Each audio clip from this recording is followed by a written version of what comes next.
नमस्कार, मी संस्कृती आणि आपण पाहत आहात नवा मराठा। अहिल्यानगर शहरातील कचऱ्याची समस्या मोठ्या प्रमाणात भेडसावत आहे, त्यामुळे नागरिक देखील प्रचंड त्रासले आहे। या पार्श्वभूमीवर विकास मंच आणि architect engineers and surveyor's association Ahilyanagar यांनी आमदार संग्राम जगताप यांच्यासह आयुक्त यशवंत डांगे यांची भेट घेतली। तसेच यावेळी असोसिएशनचे शहरातील समस्या आणि विकासासाठी आमदार संग्राम जगताप यांना साकडे देखील घातले आहे। तर या संदर्भात विजयकुमार पादीर यांनी सविस्तर माहिती दिलेली आहे, तर पाहूयात। नमस्कार, मी Vijaykumar पादीर, engineer, architect engineer surveyor संस्थेचे माजी अध्यक्ष होतो। तसेच आम्ही नव्याने अहिल्यानगर विकास मंच ही स्थापन केलेला आहे। त्या माध्यमातून शहराचे आणि आमच्या असोसिएशनच्या सभासदांचे काम मी नेहमी करत असतो। तर काल 12 तारखेला माननीय आमदार संग्राम भैया यांची या संदर्भात संस्थेच्या प्रश्नासंदर्भात भेट घेतली। तर त्यावर त्यांनी अतिशय सकारात्मक प्रतिसाद दिला। आमच्या मागण्या अशा होत्या की टाउन प्लॅनिंग नगररत्न विभागात महापालिकेच्या अंतर्गत जे मंजुऱ्या दिल्या जातात त्याच्यात आमच्या सभासदांच्या भरपूर तक्रारी होत्या, परंतु त्याचे कारण आम्ही शोधले असता माननीय आयुक्त साहेबांनी नव्याने जे काही आदेश काढले त्यात एक फाईल 5-5 टेबलवरून त्याची मंजुरीची प्रोसेस होत होती, त्यामुळे विलंब होत होता आणि नागरिकांना त्याच्यात चक्राही जास्त मारावं लागत होत्या। त्यासाठी आम्ही आमदार साहेबांची भेट घेऊन त्यांना ही आमची मागणी त्यांच्या कानावर घातली। त्यावेळेस त्यांनी आम्हाला स्वतः आयुक्त साहेबांकडे घेऊन गेले आणि तिथे आम्ही चर्चा केली। त्यावर तिथं असं चर्चा झाली की म्हणजे जे लिपिक वगैरे अतांत्रिक कर्मचारी आहे त्यांना परवानगीचे अधिकार देण्यात येऊ नये, ती गोष्ट आयुक्तांनी मान्य केली। तसे नवीन सुधारित आदेश काढून 300च्या आतील प्रकरण ही साधारणतः नगररचनाकारपर्यंत त्याची मंजुरीची प्रोसेस असेल व 300च्या पुढील प्रकरण सहाय्यक नगररचनाकार व सहाय्यक संचालक नगररचना यांच्या मार्फत निकाल निघतील। साधारणतः या प्रक्रियेत 2 ते 3 पॉइंटवर चेकिंग होईल, त्याच्यामुळे प्रकरण लवकरात लवकर निकाली निघतील अशी यापुढे अपेक्षा आहे। आणि सध्या नगररचना विभागात अधिकारी वर्गही चांगला शहराला लाभलेला आहे, त्यामुळे यात आम्ही थोडी मध्यस्थाची भूमिका घेऊन ही प्रक्रिया सुरळीत कशी होईल याकडे लक्ष देणार आहोत। आमच्या संस्थेचे यासाठी काल जवळपास 30-40 सभासद तिथं उपस्थित राहून त्यांनी आम्हाला पाठिंबा दिलेला आहे। हे प्रक्रिया बदल होणे फार गरजेचे होते, त्यातच आम्हाला माननीय आमदार साहेबांचा सकारात्मक असा सपोर्ट तिथे मिळतोय हे सांगणं अगत्याचं आहे। त्यामुळे यापुढे नगररचना विभागात तुम्हाला काम घेऊन गेल्यास यापुढे सकारात्मक बदल जाणवतील अशी अपेक्षा आहे। तसे आयुक्तांनी आम्हाला आश्वासनही दिलेलं आहे।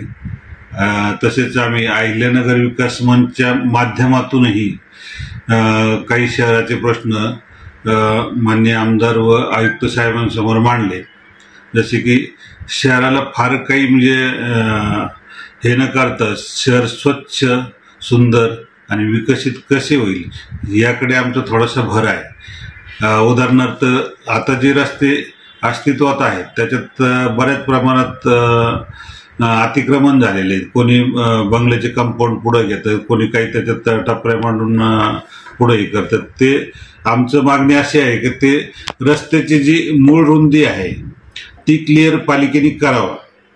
9 मीटरचा रस्ता असेल तर तो 9 मीटर भरला पाहिजे, त्याच्याकडे हे प्रभाग अधिकारी वगैरे यांच्या जबाबदारी निश्चित कराव्यात। जर ते कामात कुचराई करत असतील तर त्यांच्यावर कारवाई सुद्धा केली जावी। तर हे रस्ते पहिले क्लिअर करणे गरजेचे आहे। त्याच्यानंतर जे फेरीवाले जो कायदा आहे त्यानुसार त्यांनाही कुठंतरी म्हणजे शिस्त लावली पाहिजे। शहराला शिस्त लागली तरच शहराचं म्हणजे एक आपल्याला विकास दिसेल आणि शहरात म्हणजे राहावंसं वाटण्यासारखी परिस्थिती तयार होईल। तसेच बऱ्याच प्रकारे शहरात फिरताना, विशेषतः केडगाव वगैरे परिसरात फिरताना जागोजागी कचऱ्याचे ढीग पुनश्च दिसू राहिले। वास्तविक या अगोदर जी घंटागाडी संकल्पना माननीय आमदारांनी राबवली ती नगर शहराला पारितोषिक मिळवून देण्यात वाटा उचलला होता, परंतु आता परिस्थिती परत पूर्व पदावर आलेली आहे. जागोजागी कचऱ्याचे ढीग दिसत आहेत. याचं कारण अजून काही त्यांचं टेंडर फायनल झालं नाही असं कळतंय, परंतु तरीही हे शहरासाठी घुसणावं नाही. घंटागाडी 4-5 दिवसांनी येत असल्यामुळे नागरिक तेवढा कचरा घरात साठवून ठेवू शकत नाही. त्यामुळे ते पर्यायाने रस्त्यावर कचरा टाकण्याचे प्रमाण वाढत चाललेले आहे. याकडे पालिकेने लक्ष देणं गरजेचं आहे. आणि आपले पालिकेने एक स्वच्छता ॲप तयार केलेले आहे, त्याच्यावर आपल्याला नागरिकांना समस्या मांडता येतात. परंतु त्याचा वापर मी करत असता त्याच्यावर समस्या टाकली तर पुढील 2-4 तासात त्याच्यावर त्या समस्येचं निराकरण केलं असं रिझॉल्व नावाचं एक पॅच चिटकवला जातो. वास्तविक पाहता जागेवर कोणतंही काम केलं जात नाही. हे अधिकारी वर्ग ऑफिसात त्यांच्या कार्यालयात बसूनच आली समस्या का सोडवली म्हणून जाहीर करतात. हे अतिशय चुकीचं आहे. याच्यावर कोणाचंच वचक नाही. या वारंवार मी आयुक्तांच्या निदर्शनास आणून दिलं. तसं व्हॉट्सअपवर मी त्यांना नेहमी हे समस्या टाकत असतो, परंतु याची दखल घेतली नाही. उदाहरणार्थ आमच्या आंबरपाडा पुढं एक चेंबरचा खड्डा तसंच पडलेला होता. लोकांनी त्यात कोणी पडू नये म्हणून लाकूड उभं करून ठेवलं होतं. ते लाकडाचं 1 महिना झाला मी ती समस्या टाकून. त्याच्या अगोदर 1 महिन्यापासून ते तसंच होतं. मी 1 महिन्यापासून ती समस्या टाकून आयुक्ताला कळवूनही त्याच्यावर कार्यवाही झाली नव्हती.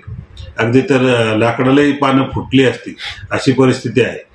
तर कालच्या मीटिंगमध्ये हे सगळ्या गोष्टी झाल्यानंतर काल लगेच आयुक्तांनी ते चेंबर बांधून बुजवून घेतलं. तर ह्या छोट्या समस्या आपण जे स्वच्छता चा विकास करावा त्याच्यात हे सगळेच प्रश्न नागरिकांना मांडता यावेत. कधी घंटा गाडी येत नाही, कुठं कचरा पडलाय, कुठं चेंबर तुंबलंय किंवा कुठं अतिक्रमण झालं, सगळ्या समस्या त्याच्यावर मांडता आल्या पाहिजे. अशा प्रकारे ते ॲप विकसित केलं पाहिजे आणि ते समस्या आल्यानंतर त्याच्यावर जबाबदार अधिकारी पाहिजेत, त्यांनी ते काम केलं पाहिजे. त्याची कुठं ते चेकलिस्ट पाहिजे. ते काम जर नाही झालं आणि त्याची 2-3 वेळेस रिझॉल्व झालेलं रिजेक्टेड जर आलं तर ते आयुक्तापर्यंत आपोआप गेलं पाहिजे. अशा प्रकारचं ते ॲप म्हणजे सॉफ्टवेअर डेव्हलप होणं गरजेचं आहे. त्याच्यामुळं नागरिक समस्या मांडायला पुढं येतील आणि नागरिक जर पुढं आले स्वतःहून तर पालिकेचा बराचसा म्हणजे त्याच्यात हे पण फायदा होईल का कुठं अतिक्रमणाची कोणी समस्या मांडली त्याचा फोटो वगैरे तिथं टाकला जाईल. उद्या चालून कोर्टात गेलं तर पालिकेकडे तो पुरावाही राहील. पण हे ॲप चांगलं करणं खूप गरजेचं आहे. तर ते आम्ही त्यांना अहिल्यानगर विकास मंचच्या माध्यमातून त्यांना ते पत्र देऊन आम्ही ह्या समस्येचं मांडलेलं आहे. तर शहरात अनेक असे प्रश्न आहेत का ते मी पुढे कधीतरी सांगेल. नगर विकासासाठी भरपूर काही करण्यासारखं आहे, परंतु सध्या आपण तर अशाच माहितीपूर्ण बातम्यांसाठी चॅनलला सबस्क्राईब नक्की करा.